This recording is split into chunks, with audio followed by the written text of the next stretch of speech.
안녕하세요. 옥인교회 성도님 여러분. 지난 한 주간 잘 지내셨어요? 오늘은 인간관계의 성경적 해석 구약편 마지막 시간입니다. 지난 6주 동안 이렇게 잘 들어주시고 또 시청해 주셔서 감사드립니다. 오늘은 6강으로 모세와 여호수아의 관계에 대해서 말씀을 드리려고 합니다.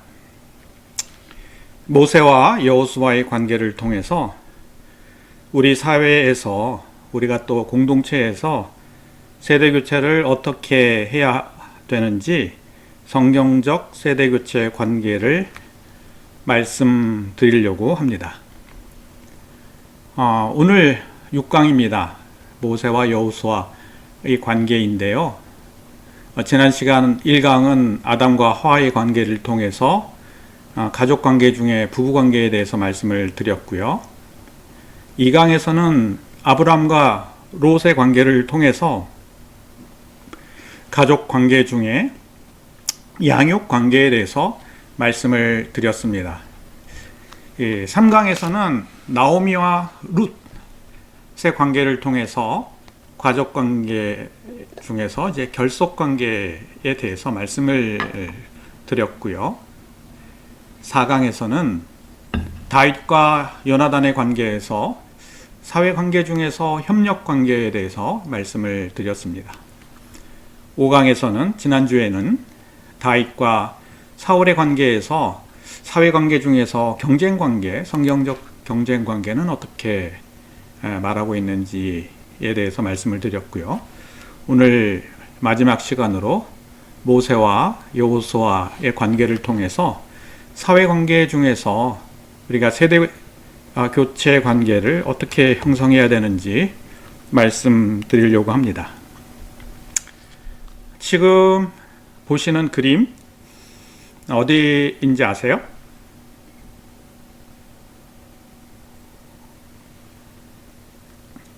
이태리 로마에 있는 우르바노 대학입니다.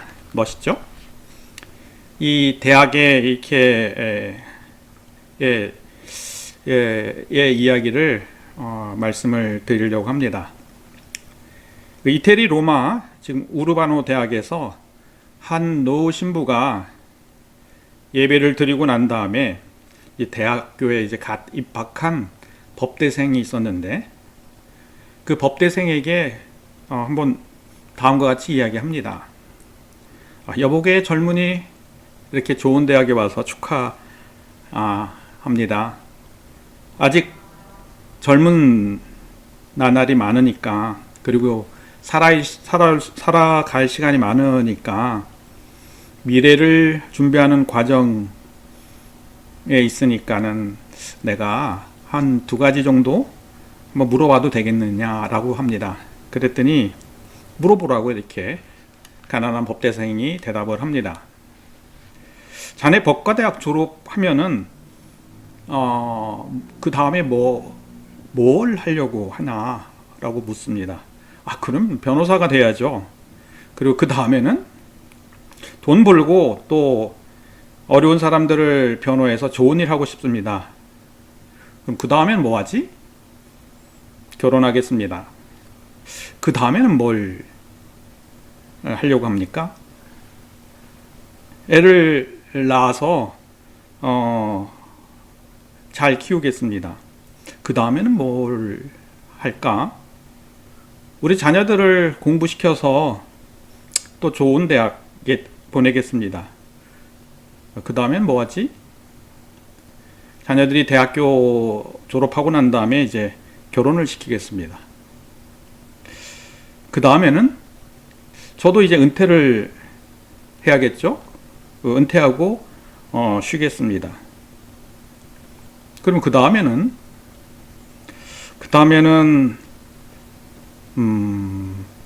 아내와 세계 여행을 하면서 좀 여유 있는 시간을 보내려고 합니다. 그 다음엔 뭐 하려고 합니까? 생각해 보니까는 죽음밖에 남은 게 없었습니다. 그러니까는 이 가난한 법대생이 죽겠습니다 라는 대답을 할 수 없고 그냥 모르겠습니다 라고 대답을 합니다. 그랬더니 이 노신사가 이렇게 이야기합니다. 분명히 들어. 그 다음에는 영혼이야. 영혼을 위해서 준비해야 돼 라고 말했습니다. 이 말을 들은 법대생은 너무나도 큰 충격을 받았습니다.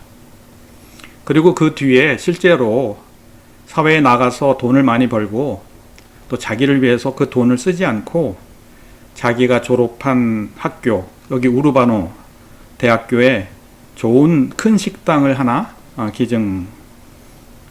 그리고 그 식당 문 앞에 이런 글이 쓰여져 있다고 합니다.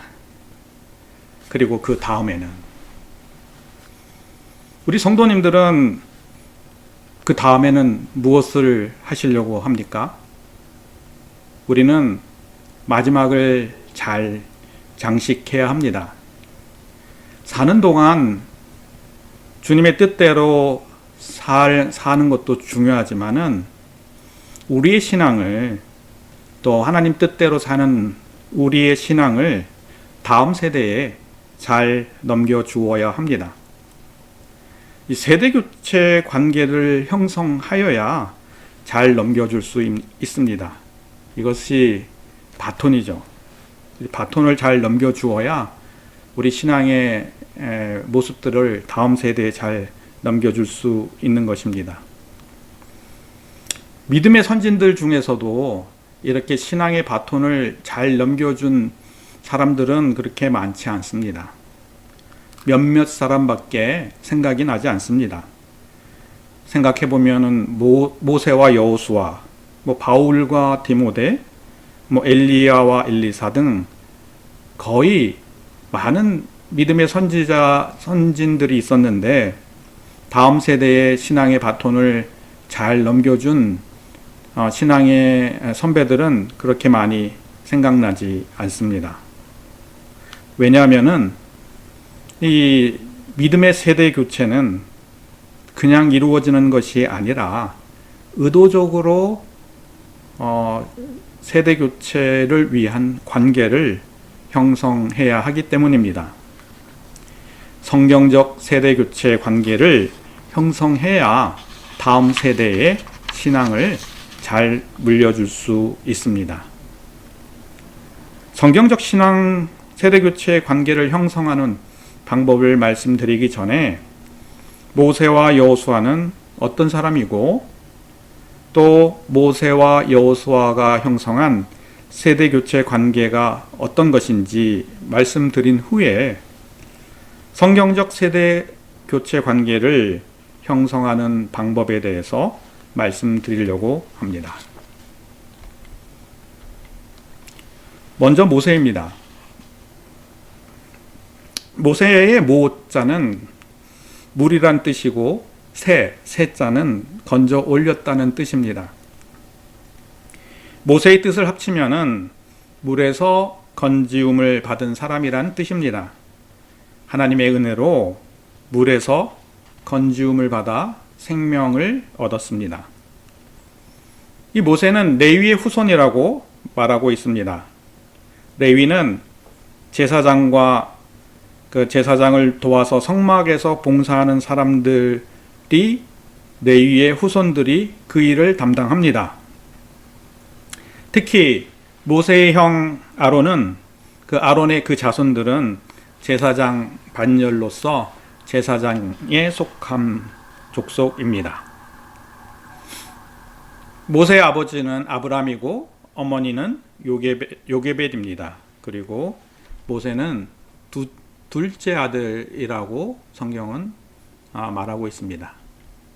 이 가문에 대해서 한번 볼까요? 이 족보에 대해서 보면은 아버지 아브람은 고아세 아들입니다. 어머니 요게벳은 학렬이 더 위인 레위의 딸입니다. 아버지 아브람이 고모인 요게벳과 결혼을 해서 모세의 위로는 밀리암이 있고 그 다음에 아론이라는 형이 있음을 알 수 있습니다. 모세는 형제 서열로 둘째인 것을 알 수 있습니다. 그리고 모세가 태어날 때쯤 이스라엘 사람들은 애굽 왕으로부터 극심한 고통을 겪고 있었습니다. 건축과 모든 노동력에 이스라엘 백성들이 동원되었는데 굉장히 고통스럽고 심한 대우를 받았습니다. 바로 왕은 이렇게 고통스러운 노동으로 이스라엘 백성들이 더 많은 사람들을 낳지 못하게 바라고 있었기 때문입니다. 이스라엘 장정, 인구가 줄기를 바라고 있었기 때문에 그렇게 고통스러운 노동력을 제공했습니다. 또 이스라엘 백성들의 수를 줄이기 위해서 갓 태어난 히브리 남자 아이들을 모두 나일강에 던져 죽이라고 명령했습니다. 어머니 요게벳은 모세를 석 달 동안 숨겨 기르게 됩니다. 근데 석 달이 지나자 모세를 더 이상 숨겨 기를 수가 없어서 갈대 상자에 역청과 송진을 바르고 나일강에 떠내려가게 했습니다. 이 나일강에 죽을 수 있는, 나일 강가에서 죽게 될 수 있는 이 모세를 하나님께서 바로의 딸 비디아를 보내요. 이 비디아가 바로의 딸이 목욕을 할 때 강가에서 떠내려온, 마침 그때 갈대 상자가 떠내려와서 그 바로의 공주가 자기 양자로 키우게 됩니다. 모세를 건져서 애굽 왕자로 만드셨습니다. 참 하나님 하시는 일은 놀랍습니다. 우리가 불행처럼 여기는 것들을 바꾸어서 복으로 바꾸시는 분이 하나님이십니다. 이것을 토부라고 이야기하는데요. 불행을 행복으로 바꾸는 하나님의 능력, 하나님의 복을 토부라고 합니다. 저희들이 어떠한 어려움과 고난이 있어도 주님께 감사할 수 있는 이유 중에 하나가 그 모든 것을 선하게 바꾸시는 주님을 믿기 때문입니다. 그 주님이 저와 여러분에게 역사하시기를 기도합니다. 모세는 40년 동안의 왕자 모세로 지냅니다. 바로 궁정의 삶입니다. 바로 궁정에서 지도자 훈련을 받은 40년이 없었다면 모세는 아마 지도자로서 이스라엘 백성들을 잘 이끌어가지 못했을 것입니다. 두 번째 40년 삶은 목자로서의 삶입니다. 미디안 광야에서 40년 동안의 삶입니다. 이러한 미디안 광야에서 40년 삶이 없었다면 이스라엘 백성들이 광야에 지내고 있을 때 어떻게 살아야 될지, 이 광야에서 살 수 있는 방법을 알려줄 수 없었을 겁니다. 마지막 선지자 모세의 40년 삶입니다. 이스라엘을 애굽에서 이끌어내어 광야에서 살았던 40년간의 삶입니다. 이 선지자로서의 모세의 삶이 없었다면 모세는 하나님의 율법을 이스라엘 백성들에게 전하지 못했을 겁니다. 이러한 모세의 인생 여정을 통해서 저희들이 알 수 있는 것은 하나님이 지금도 모세의 인생에 개입한 것처럼 저희들의 인생에 개입하고 있음을 알 수 있습니다. 우리는 우리가 선택하는 길이 아니라 하나님이 선택한 그 길을 걸어가야 됩니다. 그 길을 걷기 위해서 주님께 어디로 가야 되는지 물어보고 그 길을 결정해야 되는 것입니다.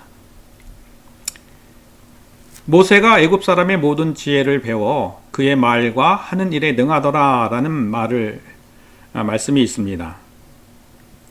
모세는 애굽 사람의 모든 지혜를 배웠습니다. 지도자의 모습을 보여주고 있습니다. 모세는 지혜로운 사람이고 또 논리적으로 또 조직적으로 일하게 하는 훈련을 배웠습니다. 훈련을 받고 배웠습니다. 만약에 모세가 아버지 아브라함과 어머니 요게벳 아래에 있었다면은 아마 배우지 못하는 그런 교육을 받았던 것입니다. 왕족으로서의 교육을 받은 지도자 모세입니다. 근데 이러한 지도자 교육을 받은 모세는 히브리 문화와 애굽 문화의 차이로 인해서 많은 갈등이 있었고 혼자서 고민하는 그런 소외된 시간을 보내게 됩니다. 만약 그 모세의 어머니가 유모로서 모세에게 어릴 때 신앙교육을 하지 않았다면 모세는 그러한 외로움을 이기지 못했을 것입니다. 두 번째 말씀인데요. 이튿날 다시 나가니 두 히브리 사람이 서로 싸우는지라 그 잘못한 사람에게 이르러 내가 어찌하여 동포를 치느냐 하며 잘못한 것을 교정하려고 합니다. 서로 싸우지 말라고 말합니다. 이 모습을 보면은 모세는 옳은 일을 추구하려는 정의로운 사람임을 알 수 있습니다. 근데 이 정의로운 모세 앞에 히브리 사람들은 누가 너를 우리의 지도자로 세웠느냐 하고 항변하고 대항합니다. 이러한 말이 이 전날에 애국 군인을 죽인 말도 이제 들어가면서 이러한 말들이 바로 왕에게 들려진다면은 모세를 견제하는 세력들 그들이 모세를 죽이려고 하기 때문에 모세는 미디안 땅으로 도망가게 됩니다. 근데 참 성경은 재미있는 말씀을 합니다. 이렇게 미디안 땅으로 도망간 모세를 보고 뭐라고 이야기하냐면은 믿음의 사람이라고 말합니다. 믿음을 기반으로 해서 모세는 정의로운 행동을 하는 것을 알 수 있습니다. 애굽 왕자로 살 수 있었지만 믿음으로 왕자의 자리를 버리고 정의로운 행동을 택했음을 히브리서를 보고 알 수 있습니다. 믿음으로 애굽을 떠났다. 이 말씀이죠. 또 너는 온 백성 가운데 능력 있는 사람들 곧 하나님을 두려워하며 진실하며 불의한 이익을 미워하는 자를 살펴서 백성 위에 천부장, 백부장, 50부장, 10부장을 세우라고 하는 장인인 미디안 말입니다. 지금까지 이 장인인 미디안이 모세에게 이러한 이야기를 해서 모세는 이제 천부장, 백부장, 50부장을 세우게 됩니다. 그럼 그 전까지 모세는 모든 일을 일일이 자기가 다 처음부터 끝까지 처리했음을 알 수 있습니다. 사소한 문제까지도 모세는 자기가 스스로 처리했던 것입니다. 이러한 모습을 보고 모세는 완벽하게 자기 일을 처리하려고 하는 것, 자기가 완벽하게 모든 일을 처리하는 완벽주의자적인 성향이 있음을 알 수 있습니다. 또 모세가 이렇게 지팡이로 반석을 2번 쳐서 물이 나오는 말씀입니다. 이 미리바에서 물이 없었을 때 이스라엘 백성들이 모세와 아론에게 불평을 하자 이 모세는 회막 문 앞에서 엎드려 기도합니다. 그때 이제 하나님께서 모세에게 나타나서 반석에게 명령해서 물을 내라고 했는데 모세는 그 말씀에 따라 행하지 않고 반석의 지팡이로 2번 치게 됩니다.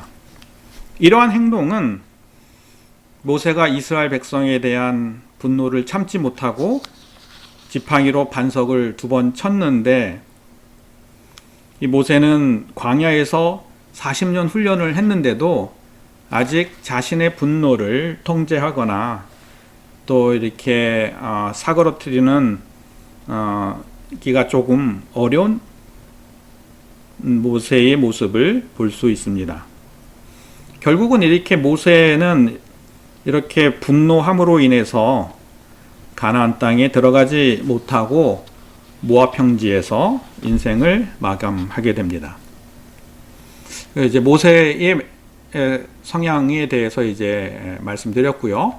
다음은 여호수아에 대한 성향에 대해서 말씀드리려고 합니다. 여호수아라는 뜻은 여호와는 구원이시다라는 뜻입니다. 여호수아의 본래 이름은 호세아입니다. 호세아는 구원이라는 뜻이죠. 성경의 에브라임 지파에 속한 눈의 아들입니다. 에브라임 지파는 요셉의 둘째 아들입니다. 또 그 모세를 또 여호수아를 모세의 수종자라고 성경을 소개하고 있습니다. 모세를 섬긴 여호수아입니다. 모세의 조력자입니다. 여호수아는 평생 모세의 뒷모습만 보고 따라다녔습니다. 어떠한 욕심이나 사심 없이 그냥 모세를 섬기고 따라다녔음을 알 수 있습니다. 여호수아의 한번 족보를 보겠습니다. 에브라함은 요셉의 2번째 아들이죠. 그 다음에 에브라함의 아들 중에 브리아의 자손입니다. 브리아의 자손 중에서 레셉이라는 자녀의 자손이고 그 레셉의 자손 중에서 눈이라는 사람이 여호수아의 아버지이고 여호수아는 눈의 아들입니다. 이 보면은 에브라임은 그 요셉의 둘째 아들로서 요셉의 장자인 므낫셋보다 더 많은 축복을 할아버지 야곱으로부터 받게 됩니다. 야곱은 에브라임 자손이 므낫셋 자손보다 더 흥왕할 거라고 축복합니다. 그리고 야곱의 축복대로 에브라임 지파는 이스라엘 역사 속에서 매우 주목받는 지파가 됩니다. 그 위대한 에브라임의 지파의 자손이 여호수아입니다. 여호수아는 어떤 사람일까요? 여호수아는 여호와를 온전히 따랐다고 말합니다. 온전히 따랐다는 것은 빠짐없이 흠 없이 따랐다는 뜻입니다. 하나님께 충성한 사람입니다. 하나님께 충실한 사람이란 뜻이죠. 이 충실하다는 뜻은 법이나 질서, 규칙, 명령 등의 권위에 한다는 뜻입니다. 권위에 순종하는 여호수아임을 알 수 있습니다. 또 하나님께서 이제 이 모세 뒤에 후계자가 되어서 하나님이 여호와께서 여호수아에게 강하고 담대하라 이렇게 말하고 있습니다. 강하고 담대하라고 3번씩 말씀하고 계신데 여호수아는 강하고 담대하지 못했음을 알 수 있습니다. 성실하고 충실한 사람은 안전한 것을 원하기 때문에 이 불안한 상황, 또 이렇게 전쟁의 상황, 또 정복하는 상황을 피하려고 합니다. 불안한 상황 속에서 두려움이 있기 때문에 안전한 땅에 거하지 못하면은 두려워하게 됩니다. 규칙을 지키는 사람은 안전을 추구하기 때문에 안전하지 못하면은 두려워하게 됩니다. 여호수아에게 이렇게 두려움이 있다는 것을 알 수 있습니다. 이 여호수아가 두려움을 이길 수 있는 방법은 하나님을 의지하고 용기 있게 변화나 도전을 시도하여야 오히려 더 불안에서 벗어나 두려움에서 벗어나 안전한 땅으로 들어갈 수 있습니다. 여호수아는 어떤 사람입니까? 주님께서 너를 떠나지 않겠다고 말씀합니다. 여호수아와 함께 하겠다고 말씀합니다. 하나님께서 여호수아를 안전하게 보호하시겠다고 말합니다. 이 여호수아를 안전하게 보호하시겠다고 말하는 이유가 뭡니까? 여호수아는 안전을 원하기 때문에 하나님께서 여호수아의 안전을 보호하시고 그리고 너를 떠나지 않고 평생 동안 안전하게 만든다고 약속하시는 말씀입니다. 안정을 추구하는 사람을 사탄은 늘 흔들어 안정되지 못하게 합니다. 불안해하게 합니다. 불안해하면 신앙이 흔들리고 하나님 안에 있어도 안전하지 못하다고 착각하게 됩니다. 사탄의 속임수에 넘어가게 되는 거죠. 이렇게 안전을 추구하는 사람은 어떠한 흔들림이 있어도 하나님께서 함께하고 안전케 하신다는 것을 경험하게 되면 또 깨닫게 되면 여호수아와 같이 용감하게 가나안 땅을 정복해서 가나안 땅을 얻게 됩니다. 또 이렇게 여호수아는 이렇게 좋은 점만 있는 것이 아니라 또 이렇게 이 기브온에게 속아서 화친 조약을 맺습니다. 하나님께서 가나안 땅의 족속들과 어떠한 평화 조약을 맺지 말라고 했는데 화친 조약을 맺는 말씀입니다. 왜 화친 조약을 맺냐 하면은 여호수아가 하나님께 묻지 않았기 때문입니다. 눈에 보이는 상황만 보고 성급하게 결정했기 때문에 이러한 실수를 저지르게 됩니다. 여호수아는 성급한 어떤 모습이 있음을 알 수 있습니다. 여호수아의 성급한 결정으로 기브온과 평화조약을 맺는데 이 일은 나중에 두고두고 후환이 됩니다. 이스라엘과 남이스라엘, 북이스라엘과 남유다가 서로 나눠지고 또 분쟁하는 원인이 되기 때문입니다. 다음 말씀 이렇게 보면은 이 기브온 물가, 기브온에서 넬의 아들 아브넬과 사울의 아들 이스보셋이 또 다윗의 신복과 요압과 서로 이렇게 맞서서 싸우는 것을 알 수 있습니다. 이렇게 성급함으로 인해서 여호수아의 성급함으로 인해서 이 이스라엘 역사에 굉장히 힘들고 어려운 그런 분쟁을 있게 하는 원인을 제공하게 되는 것을 이스라엘의 역사적인 상황을 통해서 알 수 있습니다. 이 모세와 여호수아의 관계는 어떤 관계일까요? 모세가 죽었으니 누가 일어납니까?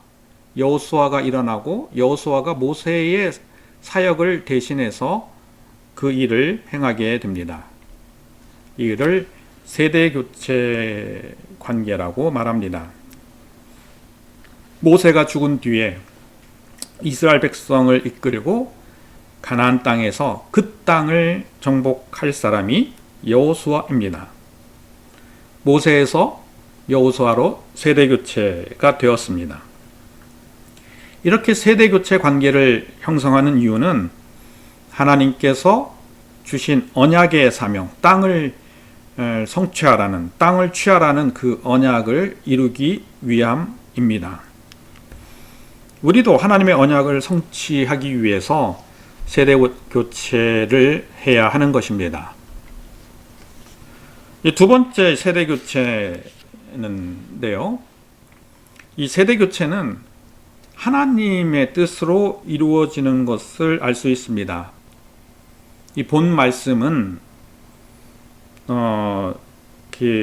그리스도의 복음, 예수님이 부활 승천하고 난 다음에 마가의 다락방에서 성령 받은 베드로와 그 제자들이, 베드로와 사도들이 그리스도의 복음을 전할 때 가말리아가 바리새인들에게 한 충고의 말입니다. 그들의 소행이 사람으로부터 났으면 무너질 것이고 만일 하나님으로부터 났다면은 너희가 그들을 무너뜨리지 못하고 오히려 대적하는 사람이 된다는 말입니다. 사도들이 복음을 증거하는 것이 그 사람으로부터 났으면 무너지지만 하나님으로부터 났다면은 하나님을 대적하는 사람이 된다고 말합니다. 예수님의 사역이 제자들에게 넘겨져 세대 교체가 되었는데 이 세대 교체가 이루어진 이 사역, 복음 증거하는 사역은 하나님으로부터 온 것이라는 말을 간접적으로 알 수 있는 것입니다. 세대 교체가 되어서 하나님의 뜻이 우리 때만 아니라 다음 세대까지 이어지기를 원하시는 하나님의 뜻을 살필 수 있습니다. 이 세대 교체는 모든 사람들에게 그 세대 교체를 교체 관계를 형성할 필요는 없습니다. 이 세대 교체 할 사람을 선별해야 되는 것입니다. 예수님께서는 많은 군중들 중에서 12명의 제자를 선별해서 제자로 이렇게 같이 삶을 나누고 훈련시키고 또 제자가 사도가 되게 했습니다.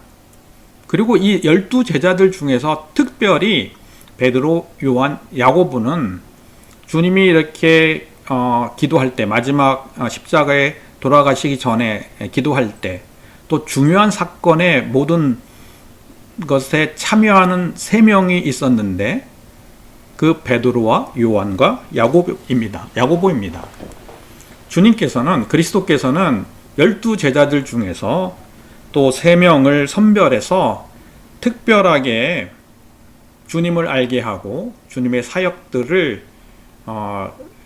옆에서 보게 하고 그리고 주님의 사역들을 잘 전달할 수 있도록 예수님께서 특별히 선별해서 훈련시켰음을 알 수 있습니다. 우리가 세대교체 관계를 형성할 때 모든 사람들에게 세대교체 관계를 형성하는 것이 아니라 선별해서 세대교체 관계를 형성해야 합니다. 예수님께서 이렇게 모세가 죽은 후에 여호수아 종 모세가 죽은 후에 여호와께서 모세의 수종자 눈의 아들 여호수아에게 말씀하여 이르되라고 이야기합니다. 여호수아는 모세의 수종자입니다. 이 수종자라는 것은 섬기는 자입니다. 이렇게 세대교체 관계를 형성할 때 선별해야 되는 사람이 섬기는 자인지 아닌 자를 분별해야 합니다. 섬기는 자를 선별해서 세대교체 관계를 형성해야 합니다. 근데 두 번째 이제 섬기는 자가 있으면은 섬기는 자들 중에서 어떤 사람을 더 선별해야 하느냐 하면은 하나님과 함께 하는 사람을 선별해야 됩니다. 왜냐하면은 섬기는 동기가 두 가지가 있습니다. 사람들에게 인정받으려고 섬기는 사람이 있고 하나님께 인정받으려고 섬기는 사람이 있습니다. 사람들에게 인정을 받으려고 섬기는 사람이 사울 왕이었고, 하나님의 인정을 받으려고 섬기는 사람은 여호수아입니다. 섬기는 사람들 중에서 하나님의 인정을 받으려고 하는 이 하나님과 함께하는 자를 선별해야 하는 것입니다. 이렇게 이 하나님과 함께하는 사람은 하나님의 인정을 받으려고, 이렇게 하나님의 인정을 받고 하나님과 함께하는 사람을 선별하는 이유가 뭡니까? 그들은 백성들 가운데 함께하기 때문입니다. 하나님과 함께하는 사람이 백성들과 함께하고 어려움과 고통을 함께 나누는 사람이기 때문입니다. 여호수아는 그 밤에 백성 가운데 잤더라 라고 이야기합니다. 아간의 범죄 때문에 아이성을 점령하지 못하고 오히려 이렇게 이스라엘이 패배했습니다. 여호수아는 아간의 범죄를 하나님 앞에 드러내고, 그리고 아간의 죄를 회개한 후에 아이성을 점령할 때 여호수아는 밤에 백성 가운데 잤다고 말합니다. 하나님과 함께하는 증거가 있는 사람은 그 추종자들과 어려움을 함께하고 같이 합니다. 하나님의 인정을 받는 사람들 중에, 받기 위해 섬기는 사람들 중에 하나님과 함께하는 증거를 나타나는 사람을 선별해서 세대교체 관계를 형성하는 이유는 그 사람이 백성들과 함께 하기 때문입니다. 그리고 그 사람은 사람들에게도 인정받는 사람입니다. 지금 여호와께서 모세에게 이르되 눈의 아들 여호수아는 그 안에 영이 머무는 자니 너는 데려다가 그를 안수하라고 이야기했는데, 하나님이 모세에게 하시는 말씀입니다. 눈의 아들 여호수아를 데리고 와라. 여호수아는 영감을 받은 자다 라고 이렇게 말하고 있는데, 이러한 말을 할 때 모세가 하나님 말씀이 부당하다고 생각했다면 토를 달았을 겁니다. 만약에 모세가 여호수아를 인정하지 않았다면 모세의 성격상 하나님 말씀을 따르지 않고 하나님 말씀에 항변을 했을 겁니다. 이렇게 세대교체를 하는 관계를 형성할 때 그 세대교체할 사람을 선별할 때 하나님과 함께하는 증거가 있는 사람을 선별하는 이유, 하나님을 바라보는 사람을 선별하는 이유는 그 사람이 사람에게도 인정을 받기 때문입니다. 아무리 재능이 있고 헌신된 사람이라도 하나님의 나라는 혼자서 일할 수 없습니다. 사람들의 협력을 받아야 합니다. 하나님과 함께 한 증거가 있는 사람이 다른 사람과 함께해서 협력 관계를 형성할 수 있습니다. 그래서 사람에게도 인정받는 사람, 그것이 결국은 하나님과 함께하는 증거가 있는 사람들을 선별을 해서 세대교체 관계를 형성해야 합니다. 또 세대교체 관계를 형성하기 위해서 미련한 자들, 약한 자들을 택한다고 성경은 말하고 있습니다. 이러한 사람들은 겸손한 자이기 때문입니다.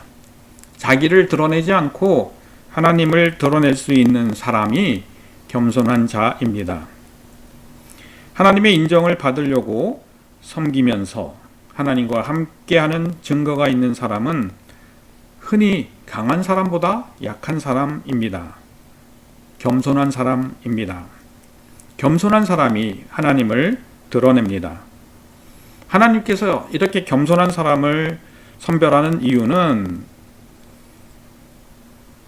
자기 능력이 많고 또 부자인 사람은 하나님을 드러내는 것보다 자신의 이름이나 능력을 드러내기 때문입니다.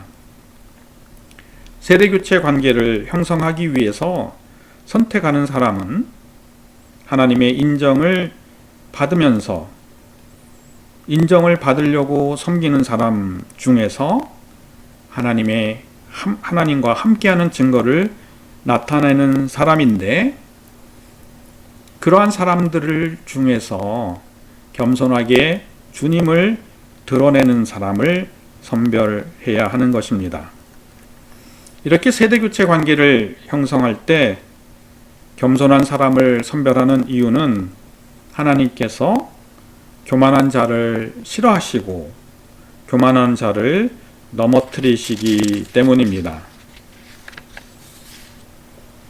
그러면은 이렇게 선별이 된 사람들을 선별했으면은 어떻게 세대교체 관계를 형성해야 할까요? 어떻게 하면은 성경적 세대교체 관계가 형성이 될까요?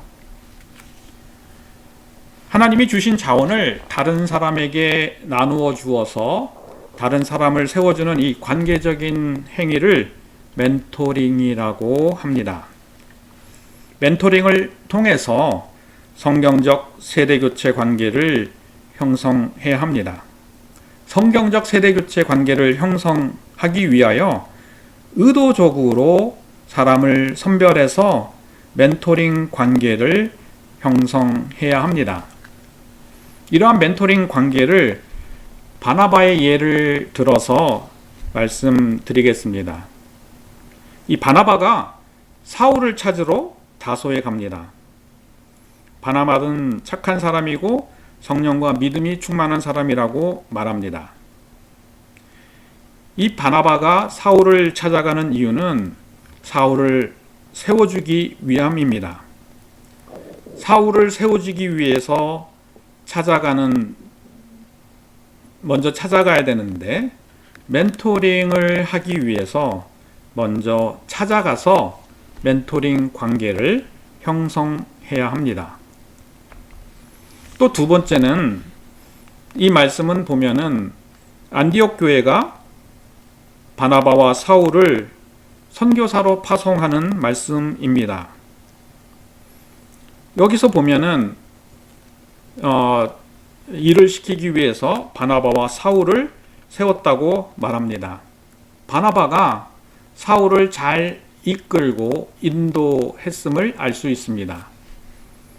멘토링 관계는 잘 인도하고 또 자기 스스로 본을 보이는 관계를 말합니다. 의도적인 멘토링을 통해서 지도자로, 리더로 세우는 것입니다. 또 이 세 번째 이 말씀을 보면은 바울과 바나바에서 이 순서가 바뀌었습니다. 그 전에는 바나바와 사울을 세웠는데, 여기에서는 바울과 바나바로 그 순서가 바뀝니다. 바나바 앞에 바울이 나옵니다. 이는 바울이 바나바를 이끌고 있음을 말합니다. 바나바와 사울의 위치가 서로 바뀌었음을 말하고 있습니다.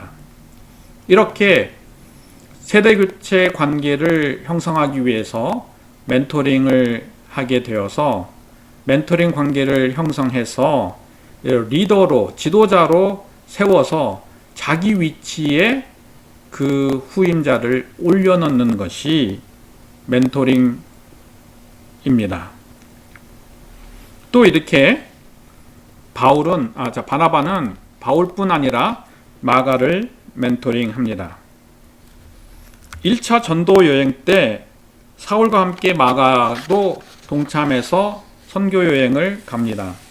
근데 선교가 너무 힘들어서 중간에 포기하고 마가는 예루살렘으로 돌아옵니다. 이러한 돌아온 마가를 바나바는 어떻게 합니까? 끝까지 포기하지 않고 마가를 지지하고 멘토링을 합니다. 이 멘토링은 어떠한 상황 속에서도 지지할 수 있는 관계이어야 합니다.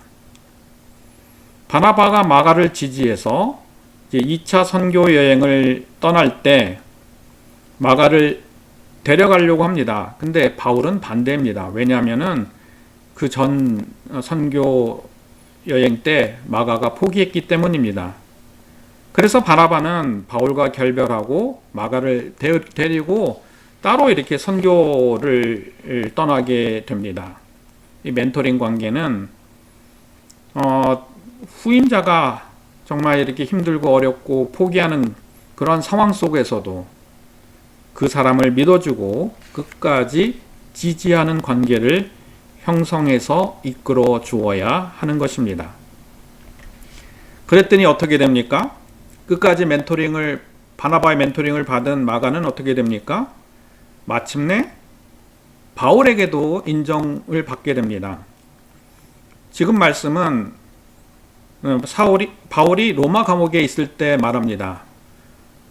누가만 나와 함께 있다. 그리고 디모데야, 네가 올 때 마가를 데리고 와라. 그는 나에게 유익한 사람이라고 말하고 있습니다. 바울이 마가를 용서하고 받아들였을 뿐만 아니라 바울이 마가에 대한 자신의 잘못을 뉘우치고 있음을 간접적으로 알 수 있는 말씀입니다. 성경에 기록되어 있지 않지만 바나바의 멘토링, 바나바가 마가에 대한 멘토링을 통해서 마가는 바울에게도 인정을 받는 리더로 세대교체가 바나바와 마가가 세대교체 되었음을 알 수 있습니다. 이렇게 성경적 세대교체 관계를 형성하기 위해서 멘토링 관계를 형성한 그 결과는 어떠할까요? 이 바나바가 이렇게 바울을 멘토링 했습니다. 멘토링을 받은 바울은 무엇을 합니까? 나중에 성경을 쓰게 되죠. 마가도 성경을 쓰게 됩니다. 바울이나 마가나 다 똑같이 성경을 쓰게 되고요. 마가는 또 마태복음을 쓴 마태, 누가복음을 쓴 누가에게 영향을 주게 됩니다. 성경에 이제 복음서를 연구하다 보면은 누가와 마태의 그 원형, 참고하는 말씀이 마가복음이라고 이야기하고 있고요.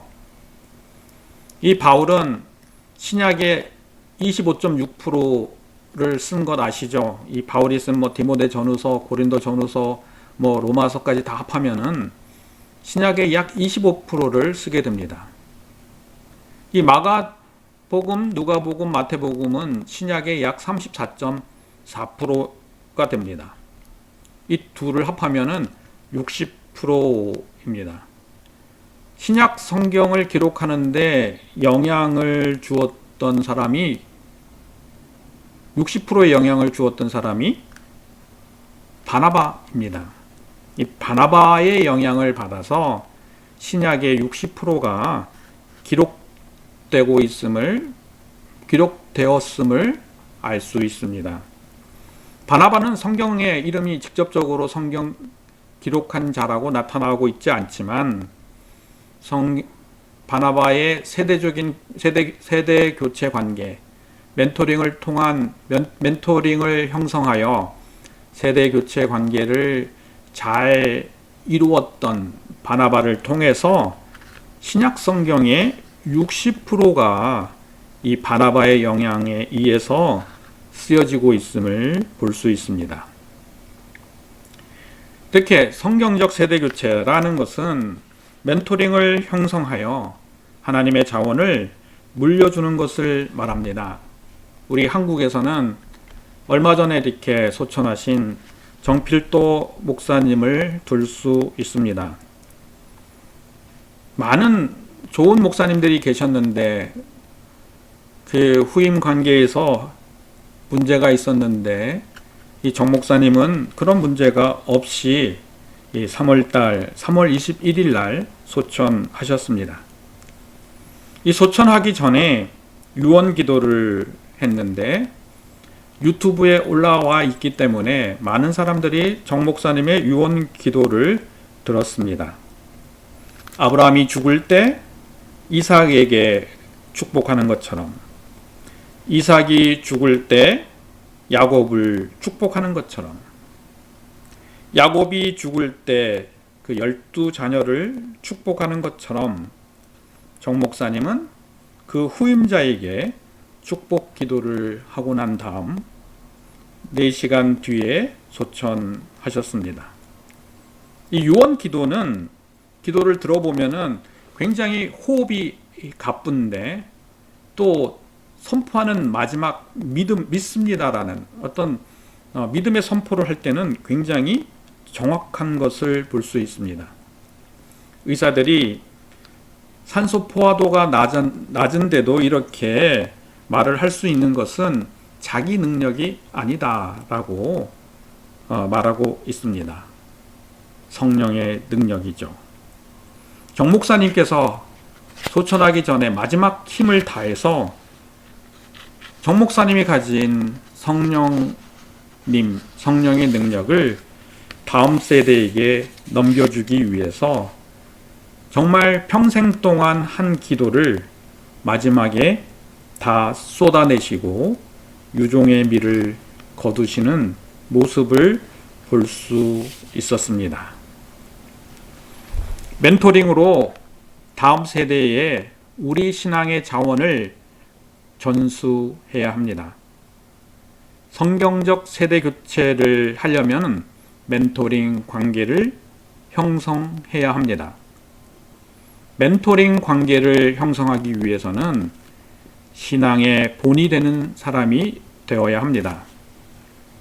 디모데전서 1장 16절 말씀을 읽고 인간관계의 성경적 해법, 구약편을 마치려고 합니다. 그러나 내가 긍휼을 입은 까닭은 예수 그리스도께서 내게 먼저 일체 오래 참으심을 보이사 후에 주를 믿어 영생을 얻는 자에게 본이 되게 하려 하심이라. 본이 되게 하려 하심이라.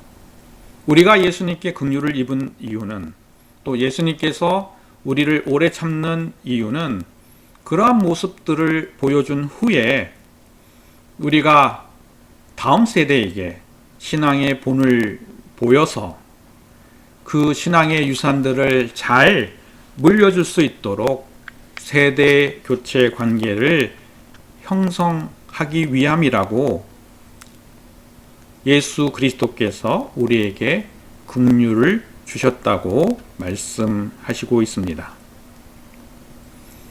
우리가 신앙의 본을 보여서 신앙의 본보기가 되어서 멘토링을 형성해서 세대교체 관계를 형성하여 우리의 주신 바, 성령께서 우리에게 주신 믿음의 자원들을 다음 세대에게 잘 물려주는 세대교체를 하는 저와 여러분들이 되기를 축복합니다.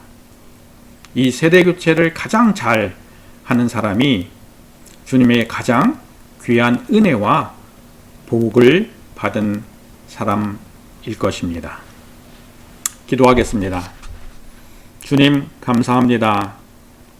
저희들이 이렇게 인간관계를 통해서 성경적 해법을 배웠습니다.